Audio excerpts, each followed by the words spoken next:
الحمد لله رب العالمين الرحمن الرحيم مالك يوم الدين إياك نعبد وإياك نستعين اهدنا الصراط المستقيم صراط الذين أنعمت عليهم غير المغضوب عليهم ولا الضالين آمين صدق الله العظيم. جی جزاک اللہ.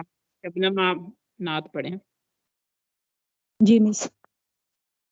ٹھیک ہے. اعوذ باللہ من الشیطان الرجیم بسم اللہ الرحمن الرحیم. یا شفیع امم للہ کردہ کرم، یا شفیع امم للہ کردہ کرم، شالا وسدار وے تیرا سونا حرم، تیرا سونا حرم. یا نبی اپنی الفت کی سوغات دے، یا نبی اپنی الفت کی سوغات دے، یا نبی اپنی الفت کی سوغات دے، آتے جاتے رہیں تیری چوکھٹ پہ ہم، آتے جاتے رہیں تیری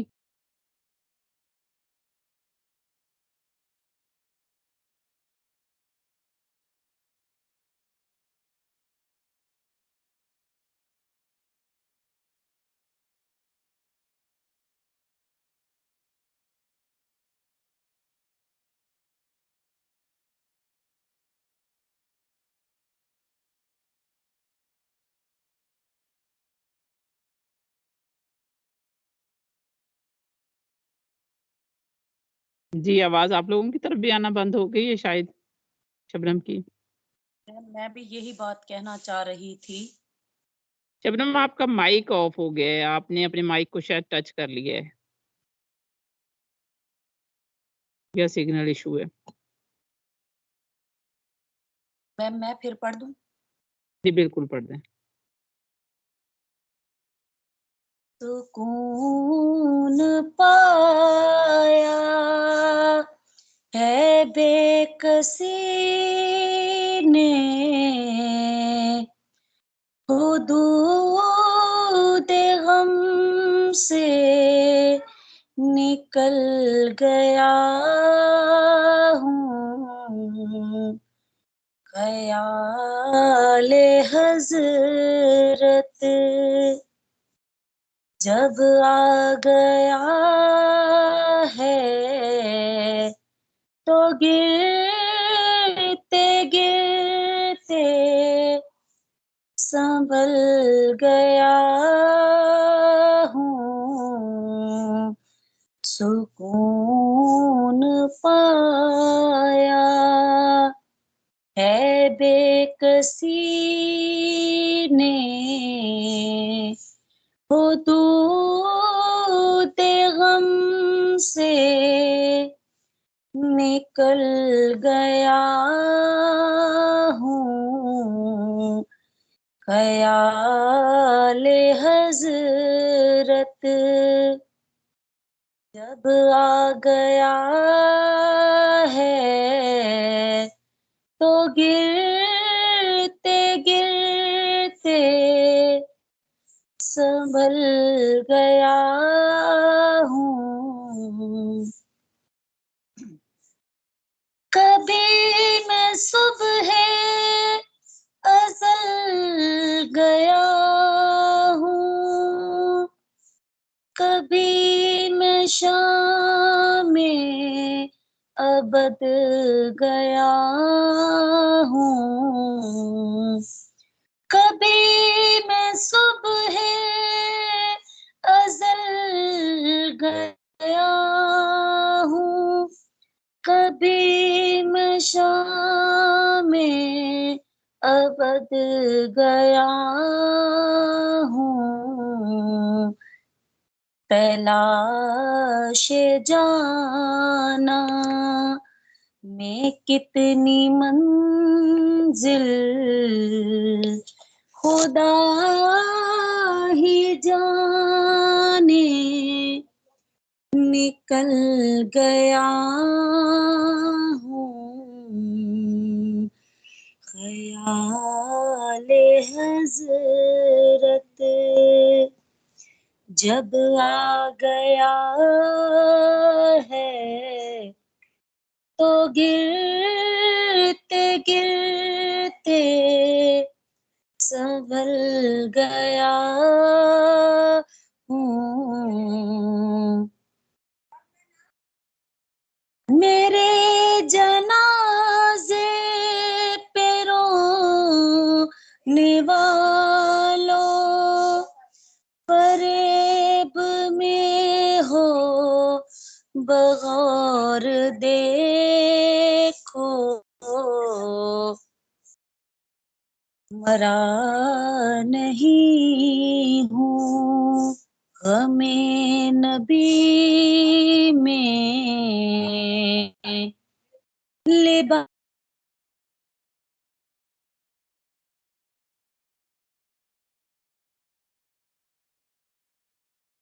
ہوں، مرا نہیں ہوں غم نبی میں،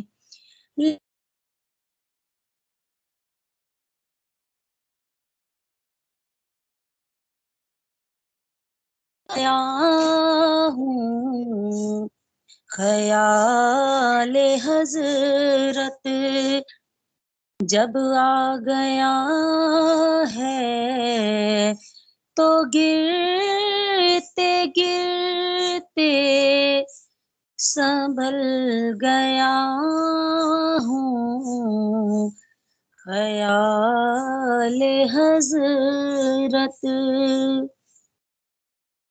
حرم کی تپتی ہوئی زمین پر جگر بچھانے کی آرزو میں، حرم کی تپتی ہوئی زمین پر جگر بچھانے کی آرزو میں، بہار خلد بری ملی تو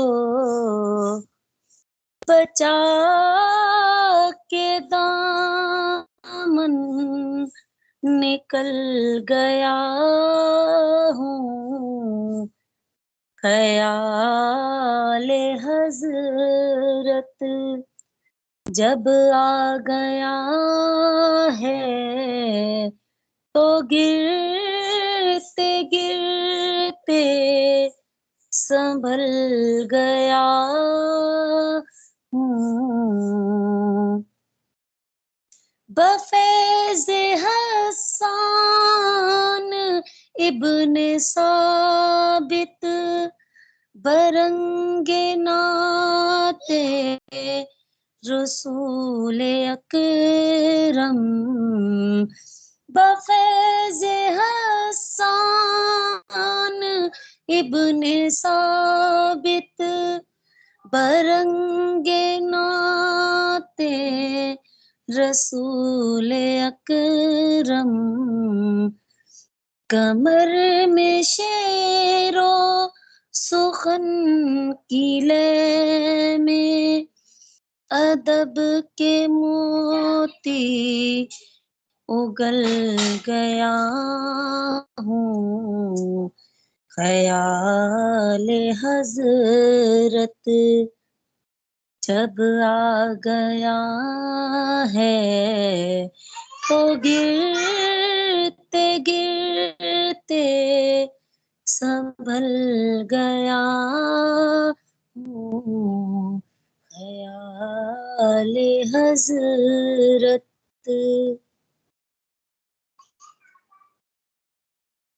जी जज़ाकिल्लाह महमूना।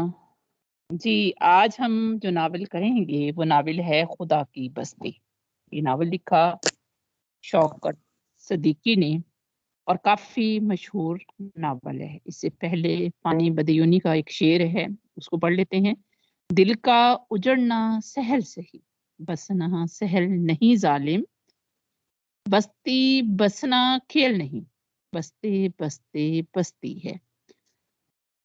अब शौकत सिद्दीकी जो हैं वो बहुत ज़्यादा शोहरत के हामिल अदीबों में से एक हैं। काफ़ी ज़्यादा नावल और कहानियाँ इन्होंने लिखी, लेकिन इनका लिखा गया नावल खुदा की बस्ती वो नावल है जिसने इनकी शोहरत को चार दांगे आलम तक पहुंचा दिया। ये वाहिद नावल है जिसका दुनिया की 26 से ज़्यादा ज़बानों में तर्जमा हो चुका है। यानी उर्दू के अलावा बाकी ज़बानों में भी इसको तर्जमा करके पढ़ा जा रहा है। इस नावल के अब तक 43 यानी जब ये और अब 50 एडिशन पूरा हो चुके हैं। आदम जी अवार्ड भी ये नावल ले चुका है। तो इससे आपको अंदाज़ा हो जाएगा कि ये नावल कितना अहम है और कितनी शोहरत रखता है। नावल है गुर्बत की लकीर से भी नीचे ज़िंदगी गुज़ारने वाले, यानी एक गरीब होते हैं, एक गरीब यानी इंतहाई होना।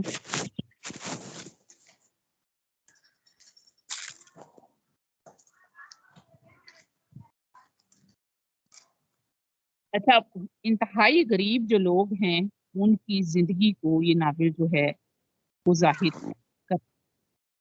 बुनियादी किरदारों की बात करें तो नौशा, शामी, राजा बुनियादी किरदार हैं। सबसे बुनियादी किरदार यानी जो हीरो कह सकते हैं वो नौशा है। उसके साथ जो ज़िमनी किरदार हैं वो राजा, शामी, सुल्ताना, उसकी माँ, नियाज़, ये सारे किरदार जो हैं नौशा के साथ-साथ चलते हैं। सबसे पहले बात करते हैं राजा की। राजा गदागर है यानी फ़कीर है। वो किसी फ़कीर को माँग कर देता है, यानी एक फ़कीर ने उसे रखा हुआ है। और शामी जो है उसके अब्बू की एक परचून की दुकान है, वो बुनिया यानी जिसे बसाती कहते हैं, वो चीज़ें बेचता है, खाने-पीने का सामान। नौशा जो है उसके फादर की वफ़ात हो चुकी है और वालिदा जिनका नाम वो 38 साल की उम्र में बेवा हो गई। बाप सर पे नहीं है, 3 बच्चे हैं, नौशा, अनु और सुल्ताना। सुल्ताना बेइंतहा खूबसूरत लड़की है और अभी बचपन में है। नौशा और राजा, राजा जो मैंने अभी बताया है कि सौदागर है, उसकी बहुत ज़्यादा दोस्ती है। शामी भी इस दोस्ती में शामिल होता है, लेकिन होता ये है कि शामी का जो वालिद है वो बहुत सख्त है और ज़रा-सी बात पर शामी को खूब मारता है। बाज़ औक़ात वो मार की इंतहा कर देता है। तो शामी का जब दाँव चलता है या जब वो अपने बाप के डर से आज़ाद हो जाता है, तो कभी-कभार वो इनकी दोस्ती में शामिल होता है। ज़्यादातर नौशा और राजा दोनों इकट्ठे होते हैं। अब ये दोनों दोस्त मिलकर रहते हैं और इनको चोरी की आदत पड़ जाती है। आदत कैसे पड़ती है कि इसी इलाके में एक नियाज़ नामी कबाड़िया होता है। अभी थोड़ी देर पहले मैंने बताया कि नौशा की अम्मी जो थी उनकी बेवा होते वक़्त उम्र 38 साल थी, 38 साल, और ये जो नियाज़ है इसकी उम्र 35 साल है, यानी इसकी अम्मी की उम्र का है और रिश्ते में कहता है कि मैं मामूल लगता हूँ। कबाड़िया है, इसने काम दर पर्दा ये शुरू कर रखा होता है कि गाड़ियों के पुर्ज़े वग़ैरह और दूसरी चीज़ें ये चोरी निकाल कर बेचता है और यही राजा और शामी को चोरी की लत लगती है। ये दोनों क्या करते हैं कि जब नौशा काम करता है अपने वो मिस्त्री के पास जिसका नाम अब्दुल्ला है, اس کے پاس کام کرتا ہے تو نیاز ان کو چونکہ برگلاتا رہتا ہے تو یہ کبھی کبھار کسی گاڑی کا موٹر سائیکل کا کوئی پرزہ نکالتا ہے تو چھوٹا سا قیمتی پرزہ دے کے نیاز کباڑیے کے بارے نیارے ہو جاتے ہیں اور اس کے عوض یہ جو ہے نوشا اس کو 1.5 2 روپیہ دیتے ہیں۔ جب نوشا کو پیسے ملتے ہیں تو ظاہر ہے اس کے دوستوں کا بھی فائدہ ہوتا ہے تو اس کے ساتھ راجا گداگر بھی آ جاتا ہے تو دونوں مل کر یہاں تو کہیں ہوٹل پہ جاتے ہیں، کھانا وانا کھاتے ہیں، یا پھر سینما میں جا کے کسی شہزادے کی طرح فلم دیکھتے ہیں اور صبح گھر کو واپس آتے ہیں۔ نیاز جیسے میں نے بتایا تھا کہ نوشا کے ماموں کا داماد ہے۔ اب ماموں کی بیٹی جو ہے ماموزاد بہن وہ تو مر گئی لیکن نیاز نے تعلق رکھا ہوا ہے۔ اب اس نے 10 روپے ماہانہ کے عوض کرائے کا مکان دے رکھا ہے نوشا کی ماں کو اور وہ کرایہ بھی نہیں دے سکتے۔ یہاں پہ ذرا غور کیجیے گا کہ کرائے کا مکان دے رہا ہے قرض پر قرض دے کر، اور وہ کرایہ جو ہے نوشا کی والدہ پر چڑھ رہا ہے، یعنی شروع سے نیاز کی نیت خراب ہے۔ پہلے اس کی نظر نوشا کی ماں پر تھی، پھر وہ سلطانہ جو 8-10 سال کی بچی تھی آہستہ بڑھتے بڑھتے جوان ہو گئی تو نیاز کی نظر سلطانہ پر ہے اور اسی وجہ سے اس نے وہ مکان جو ہے ان کو سمجھے بغیر کرائے کے دے دیا ہوا ہے کہ 10 روپے کرایہ لیتا ہے لیکن وہ کرایہ وصول بھی نہیں کر سکتا، وہ کرایہ در کرایہ قرض ہوتا جا رہا ہے۔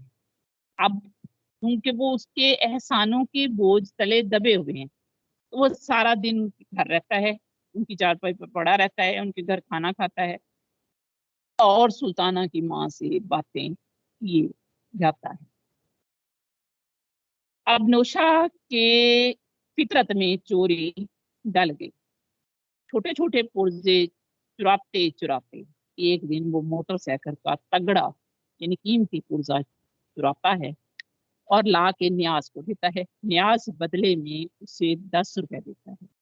پہلے وہ 1 روپیہ دیتا تھا، اب اسے 10 روپے ملتے ہیں تو عیاشی کے سامان زیادہ تھے۔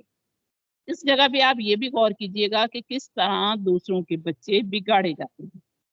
تو وہ پہلی بار کیونکہ اس کے پاس پیسے زیادہ ہوتے ہیں تو نوشا اور راجا مل کر شراب دیتے تھے اور ظاہر سی بات ہے زندگی میں انہوں نے شراب پہلی دفعہ پی ہوتی ہے تو ان کو نشہ چڑھ جاتا ہے اور وہ سڑکوں پر گھومتے پھرتے ہیں اور پھر نوشا کو وامٹنگ یا قے آنا شروع ہو جاتی ہے اور وہ قے پر قے کرتا جاتا ہے اور آخر کار چونکہ نشے میں ہوتا ہے اس لیے لڑکھڑا رہا ہوتا ہے اور اسے پتہ نہیں چلتا اور ایک کار سے آ کر ٹکرا جاتا ہے۔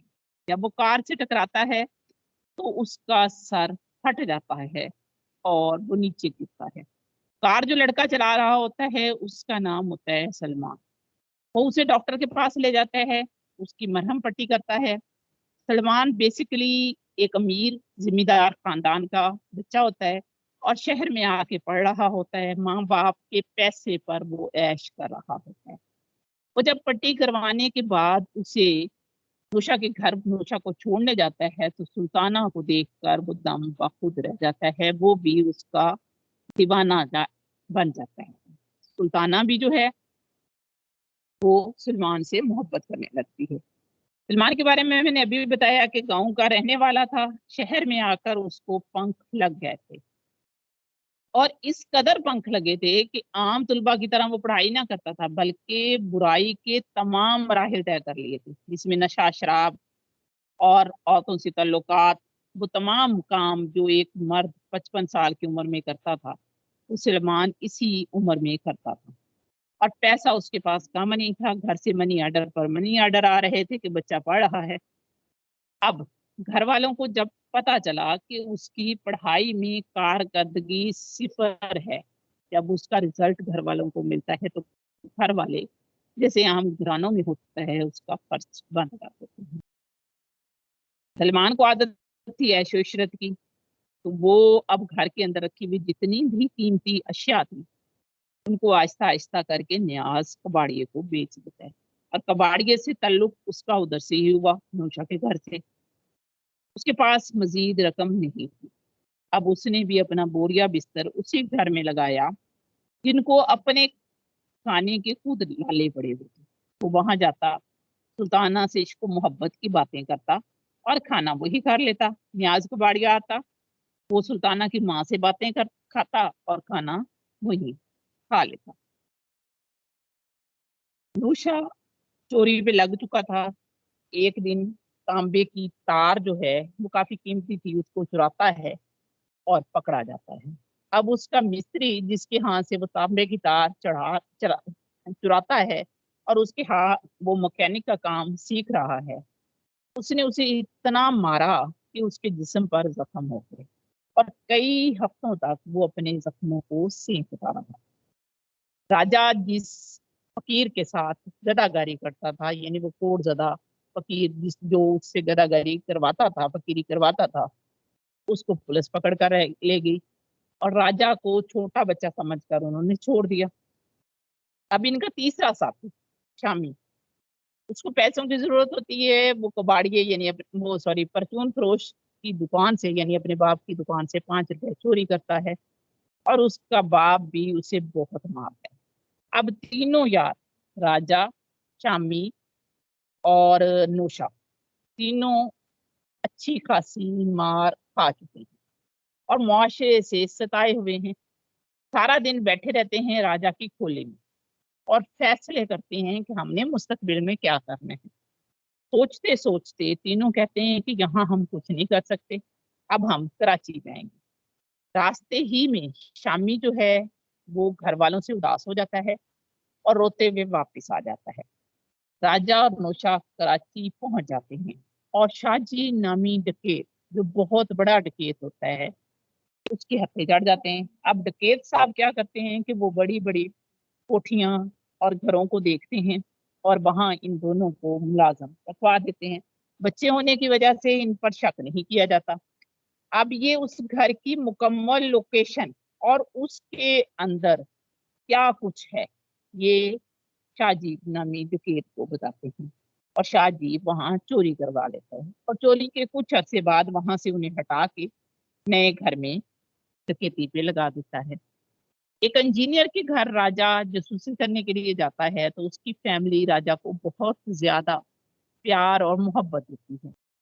राजा उस फैमिली से प्यार करने लगता है और शाहजी उस फैमिली में क्या कहते हैं कि मुखबरी करता है और उसको क्या कहते हैं चोरी करने लगता है वहां। तो राजा को बहुत गुस्सा आता है, तो बदला लेने के लिए वो शाहजी की मुखबरी कर देता है पुलिस के सामने।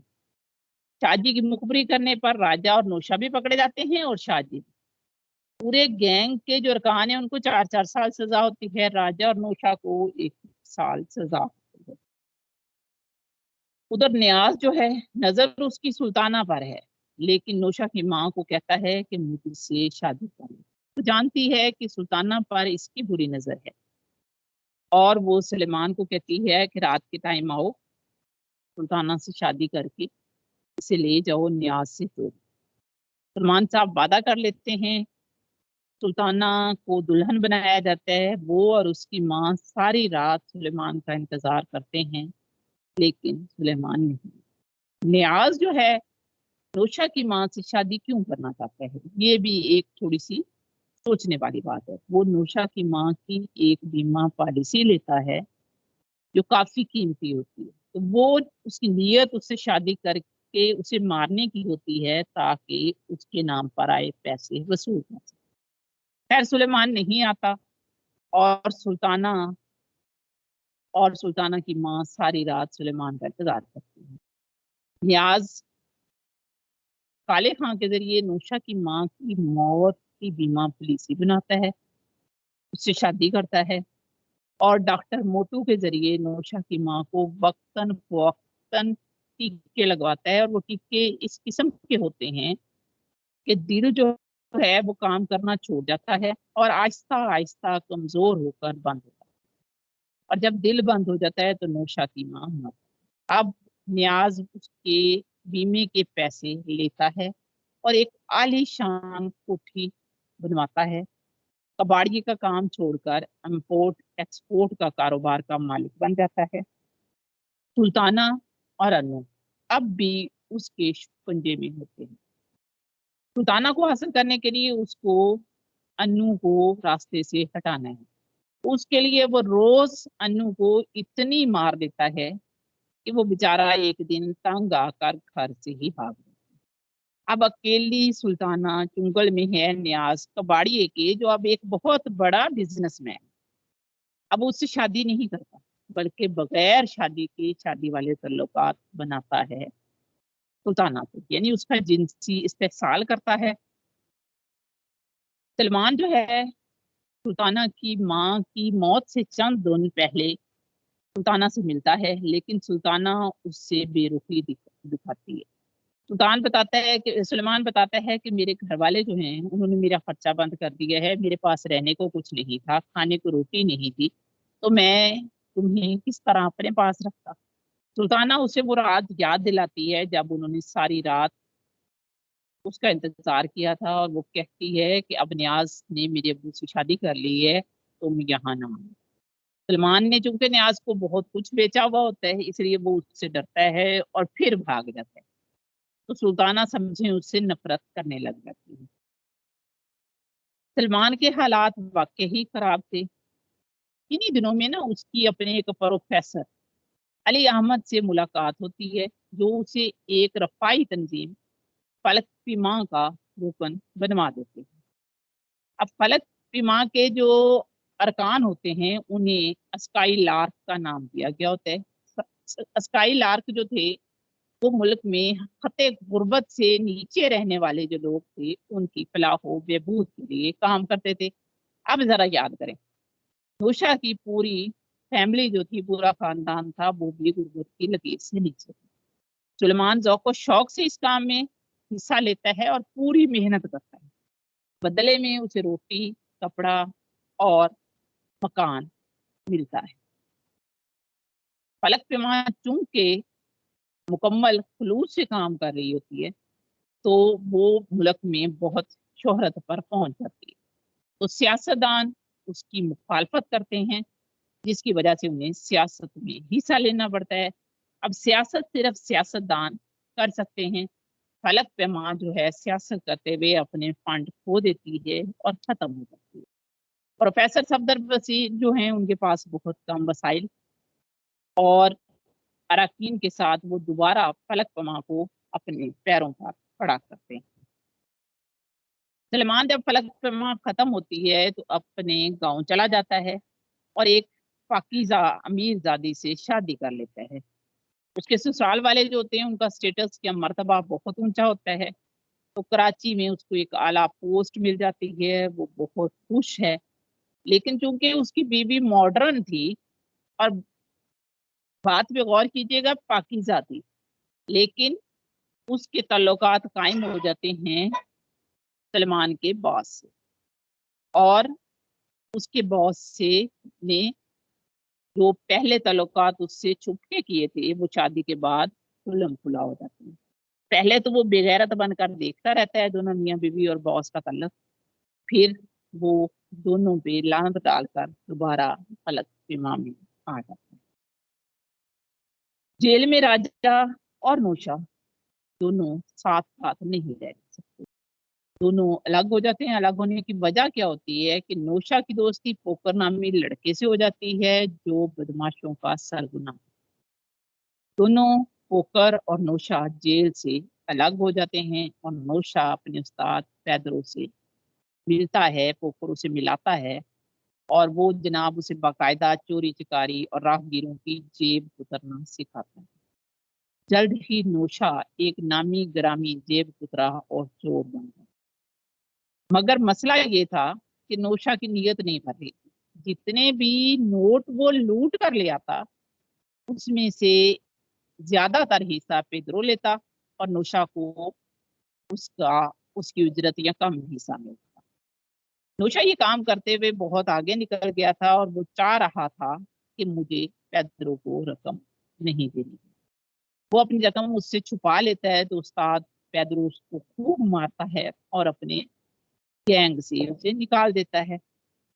वो इधर उधर फिर रहा होता है, फिर एक प्रोफेसर की उस पे नजर पड़ती है, जो उसे पर रहम खाकर उसे अपने घर ले जाते हैं। और प्रोफेसर साहब की बेटी होती है नादरा।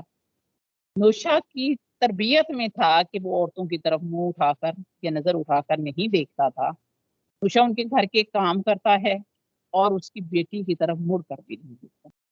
और प्रोफेसर नौशा को पढ़ाना शुरू कर देता है, उसको रोटी, कपड़ा, मकान सब कुछ देता है और तालीम भी दे रहा होता है। एक दिन उसकी मुलाकात राजा से होती है। राजा को जेल के अंदर एक बीमारी हो गई थी, जिसकी वजह से उसका पाँव, पहले नाखून गलता है, फिर उसका पाँव आहिस्ता आहिस्ता, उसकी टांग पूरी गलना सड़ना शुरू हो जाती है और इस हालत में वो कुछ नहीं कर सकता, तो वो भीख मांग कर गुजारा कर रहा होता है। नौशा राजा को देखकर अपने आप पर काबू नहीं रख सकता और धाड़े मार मार कर रोता है। नादरा की शुरू से नौशा पर नजर होती है और एक रात वो नौशा को अपनी तरफ माइल करने की कोशिश करती है और प्रोफेसर ये सारा वाकया देख रहे होते हैं। वो अपनी बेटी को तो कुछ नहीं करते कहते, लेकिन नौशा को घर से निकाल देते हैं। नौशा वहां से राजा के पास आ जाता है, जो सड़क पर रहता है, और एक फारिशज़दा कुत्ता उसके साथ होता है। वो उसको कहता है कि आओ बस बहुत हो गया, अब कराची को छोड़ें और घर वापस चलें।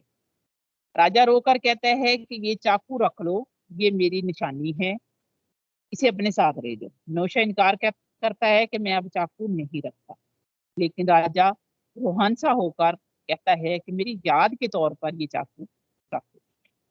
अब नौशा चाकू लेकर रुखसत हो जाता है और ट्रेन के जरिए घर पहुंचता है, रिक्शा लेकर घर पहुंचता है, तो रिक्शे वाला कोई और नहीं होता, उनका वो तीसरा दोस्त शामी होता है, जब भागते हुए वापस मुड़ आया था घर वालों की याद से।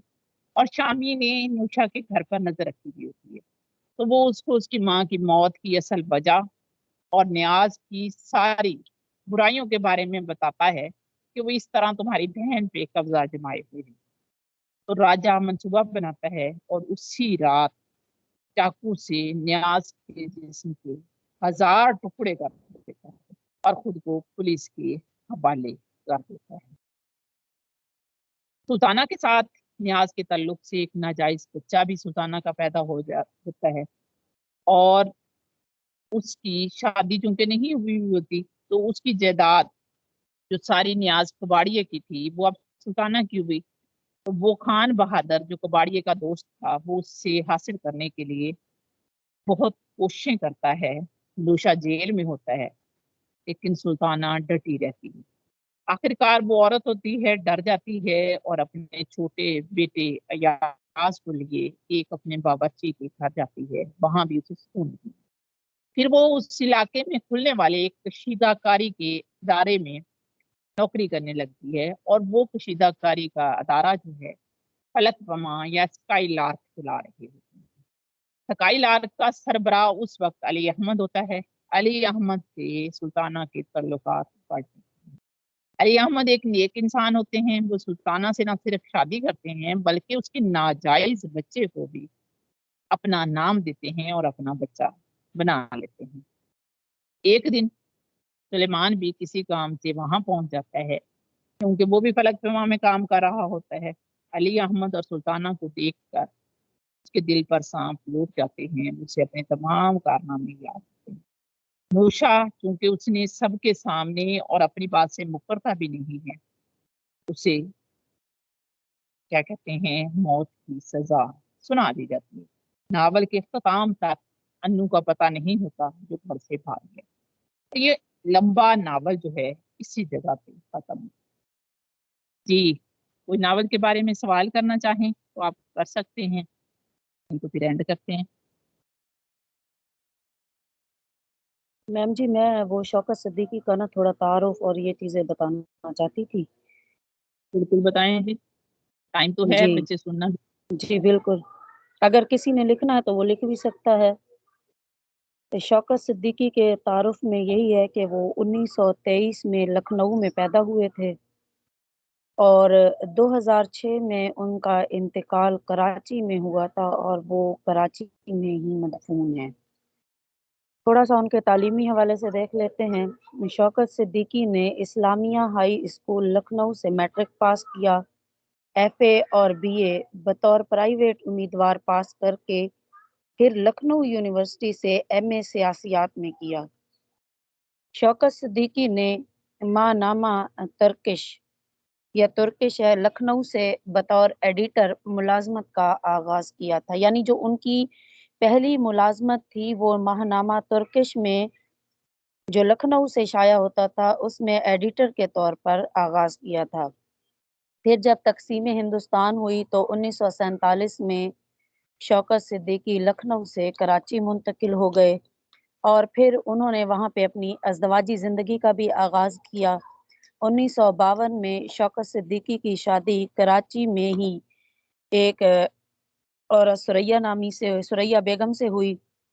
شوکت صدیقی نے پھر کراچی میں morning news, Times of Karachi اور روزنامہ انجام میں بھی بطور ایڈیٹر خدمات سر انجام دی تھی۔ اس کے علاوہ انہوں نے روزنامہ مساوات اور ہفت روزہ الفتح کے سربراہ بھی رہے تھے۔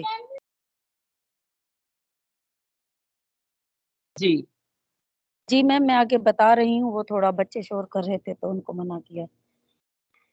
اس کے علاوہ جو ان کا یہ ناول ہے یا جتنے بھی انہوں نے ناولز لکھے ہیں ان میں انہوں نے حقیقت پسندی کی عکاسی کی ہے اور ایسے طبقے کی عکاسی کی ہے جو بہت جلد مطلب طاقتور یا اپنے سے جو زیادہ مطلب طاقتور لوگ ہوتے ہیں ان کے اعلی کار بن جاتے ہیں اور یہ جو خدا کی بستی ناول ہے یہ بھی اسی حوالے سے ہے کہ جو بہت سے طاقتور لوگ ہوتے ہیں وہ کمزور لوگوں کو اپنا اعلی کار بناتے ہیں اور پس پردہ اپنے جو ان کے جرائم کے پیچھے ان کے ہاتھ ہوتے ہیں یا منشیات فروشی کے دھندے ہوتے ہیں یا جنسی استحصال کے یہ جو اڈے ہوتے ہیں وہ پس پردہ ان کے پیچھے جو ہیں یہ بڑے بڑے جو قوتیں ہیں وہ کار فرما ہوتی ہیں جو صرف ان مظلوم یا معصوم لوگوں کو اپنا اعلی کار بناتے ہیں۔ اس کے علاوہ ان کے اب جیسے ہم نے شوکت صدیقی کا یہ خدا کی بستی پڑھا تو ان کے ناولوں میں عمل کا رد عمل بھی ہے۔ اب جیسے نیاز نے اس کی ماں اور سلطانہ کے ساتھ جو کیا پھر اس کے بعد اس نے اس کا انجام بھی بھگتا، یعنی عمل کا رد عمل بھی ہوتا ہے۔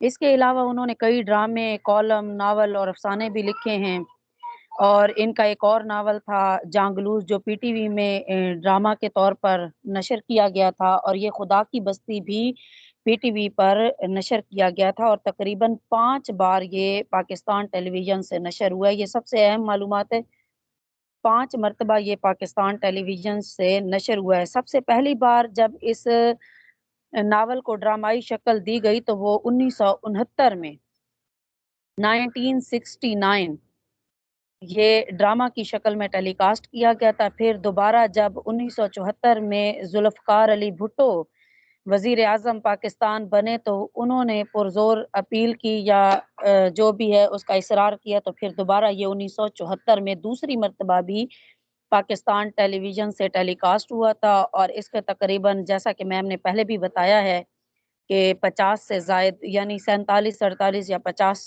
تک تقریباً اس کے جو ایڈیشن ہے وہ شائع ہو چکے ہیں۔ اور یہ ناول جو ہے وہ شوکت صدیقی نے خدا کی بستی جو ناول ہے وہ 1957 میں کہتے ہیں کہ کراچی میں مکمل کر لیا تھا اور تقریباً اس کے 15 باب یا 15 فصلیں ہیں اور اسی ناول پر شوکت صدیقی کو 1960 میں آدم جی ادبی ایوارڈ بھی ملا تھا۔ انہوں نے اچھا اس میں کے مونا علاوہ جو ہے ایک منٹ جی میں میم مونا کی بات میں بڑھانا چاہوں گی کہ 1960 میں انہیں آدم جی ادبی ایوارڈ ملا۔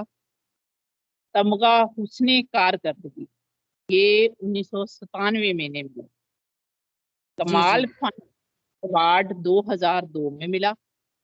ستارہ امتیاز ان کو 1 سال بعد 2003 میں ملا اور خواجہ غلام فرید ادبی ایوارڈ ان کو 2000 میں ملا۔ یعنی انہوں نے کافی سارے اعزازات دیے۔ آپ لکھ لیں، ایک دفعہ پھر ریپیٹ کر دیتی ہوں۔ ابھی میمونہ نے بتایا آدم جی ایوارڈ جو ہے 1960 میں، تمغہ حسن کارکردگی جو ہے 1997 میں، کمال فن ایوارڈ 2002 میں، ستارہ امتیاز 2003 میں، اور خواجہ فرید غلام فرید ادبی ایوارڈ۔ جی میم، اور اس کے علاوہ جو ہے نا، اس ناول کا جو انتساب ہے انہوں نے ڈاکٹر عبدالعلیم کے نام کیا ہے۔ خدا کی بستی جو ناول ہے اس کا انتساب انہوں نے ڈاکٹر عبدالعلیم کے نام کیا ہے۔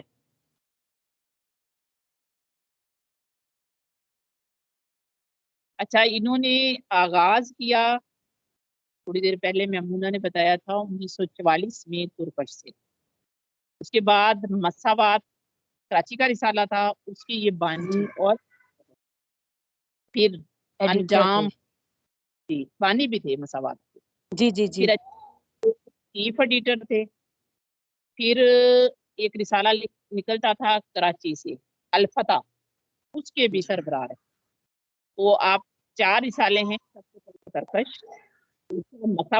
مساوات کے بانی بھی اور ایڈیٹر بھی، پھر الفتح اور روزنامہ انجام بھی، لاسٹ میں الفتح ہوگا۔ الفتح جو تھا 7 روزہ تھا، کراچی سے نکلتا تھا، اور اس کے بھی یہ سربراہ تھے۔ اگر ان کے افسانوی مجموعوں کی بات کریں تو تیسرا آدمی یہ ہوا تھا 1952 میں، اندھیرا اور اندھیرا یہ 3 سال بعد 1955 میں شائع ہوا تھا، پھر 3 سال بعد راتوں کا شہر 1956 میں شائع ہوا تھا، اور کیمیا گر یہ 1984 میں شائع ہوا تھا۔ یعنی ان کے افسانوی مجموعے بھی ہیں۔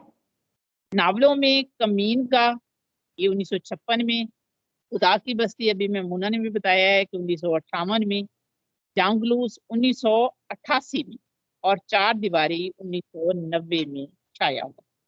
جانگلوس جس کی آپ کو بتایا گیا ابھی کہ ڈرامائی تشکیل بھی ہو چکی ہے، بہت طویل ناول ہے۔ پنجاب کی الف لیلہ بھی اسی کو کہا جاتا ہے، اور جانگلوس کے بھی 46 یا 46 سے زائد ایڈیشن شائع ہو چکے ہیں، اور اس کا 42 زبانوں میں ترجمہ۔ وفات ان کی بھی اکثر تھی یہ 2006 میں، 18 دسمبر 2006 میں۔ جی میم۔ جی میم، میں یہ بتا رہی تھی کہ جیسے آپ نے جانگلوس کا بتایا نا، یہ پنجاب کی الف لیلہ، اسی طرح ان کے ناول 4 دیواری کو بھی کہا جاتا ہے کہ یہ لکھنؤ کی الف لیلہ ہے۔ 4 دیواری ان کا ناول ہے؟ جی، جی میم، 4 دیواری دیواری الف لیلہ کہا جاتا ہے، کیونکہ جو 4 دیواری ناول ہے نا، اگر اس کا تھیم دیکھیں تو اس میں ایک ایسی تہذیب کا بیان ہے جہاں ایک تہذیب ختم ہو رہی ہے اور ایک نئی تہذیب شروع ہو رہی ہے۔ کچھ لوگ جو ہیں وہ قدامت پسند ہے، کچھ جدت پسند ہیں، تو 4 دیواری ناول میں وہ کہانی۔ جی میمونہ۔ جی میم، یہی چیزیں تھی جو آپ نے ماشاءاللہ بتا دی ہیں۔ ان کو ایک عالمی ایوارڈ بھی ملا تھا، عالمی فروغ اردو ادب ایوارڈ، جو ان کو 2004 میں ملا تھا۔ اچھا، ایک چیز اور یاد آ گئی، یہ کالم بھی لکھتے تھے، اور ان کے کالم جو ہیں وہ ہو چکے ہیں، وہ کیا نام، طبقاتی جدوجہد اور بنیاد پرستی، یہ ان کی کتاب کا نام ہے، جس میں شوکت صدیقی کے کالم جو ہیں وہ شائع ہوئے ہیں۔ میرے خیال میں آج کے لیے اتنا ہی کافی ہے، تو بس کرتے ہیں۔ کسی نے کچھ کہنا ہو میم، کسی کا کوئی سوال ہو تو وہ آپ لے لیجئے۔ تو وہی میں کہہ رہی ہوں، کسی نے کچھ کہنا ہو تو کہہ سکتے ہیں، ورنہ پھر اللہ حافظ کرتے ہیں۔